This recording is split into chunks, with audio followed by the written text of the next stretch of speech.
வணக்கம். தருமபுரி டைம் செய்திகளுக்காக தமிழ்ச்செல்வன். தொடர்வது தலைப்புச் செய்திகள். 4 அம்ச கோரிக்கைகளை வலியுறுத்தி அரசு செவிலியர் ஆர்ப்பாட்டம். தருமபுரியில் 50க்கும் மேற்பட்டோர் பங்கேற்பு. தொடர்வது விரிவான செய்திகள்.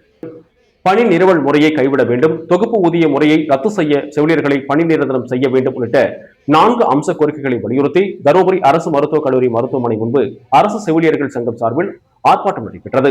தருமபுரி அரசு மருத்துவக் கல்லூரி மருத்துவமனை எமர்ஜென்சி வார்டு முன்பு நடைபெற்ற இந்த ஆர்ப்பாட்டத்திற்கு அரசு செவிலியர்கள் சங்கத்தின் மாவட்ட செயலர் ரவிச்சந்திரன் தலைமை வகித்தார்.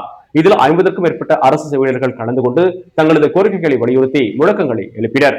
தமிழக அரசு பணி நிரவல் முறையை முழுமையாக கைவிட வேண்டும் என்றும், செவிலியர்களுக்கு வழங்கப்படும் தொகுப்பு ஊதிய முறையை ரத்து செய்து அனைவரையும் பணி நிரந்தரம் செய்ய வேண்டும் என்றும் வலியுறுத்தப்பட்டது. மேலும் தமிழக அரசு புதிதாக 7 நர்சிங் கல்லூரிகளை தொடங்க உள்ள நிலையில் அங்கு செவிலியர் போதகர் பணியிடங்களை ஹவுஸ் சோர்ஸ் முறையில் நியமிக்க திட்டமிட்டுள்ளதாகவும், இந்த முறையை முழுமையாக கைவிட வேண்டும் என்றும் செவிலியர்கள் கோரிக்கையில் விடுத்துள்ளனர். ஏற்கனவே அரசு பணியில் உள்ள பட்டதாரி செவிலியர்களுக்கு அவர்களின் கல்வி தகுதியின் அடிப்படையில் செவிலியர் போதகர் பணியிடங்களை வழங்க வேண்டும் என்றும் அறிவுறுத்தினர். அதேபோல் தற்போது நடைமுறையில் உள்ள ஸ்டாப் நர்ஸ் என்ற பணிப்பெயர்களை நர்சிங் ஆபீசர் என மாற்ற வேண்டும் என கோரிக்கை விடுக்கப்பட்டுள்ளது. தங்களது நீண்டகால கோரிக்கைகளை தமிழக அரசு முறையாக பரிசீலித்து நிறைவேற்ற வேண்டும் என வலியுறுத்தி செவிலியர்கள் கோரிக்கை நிறைவேற்றப்படாவிட்டால் தொடர்ந்து போராட்டங்களை முன்னெடுக்க வேண்டிய நிலை ஏற்படும் என தெரிவித்தனர்.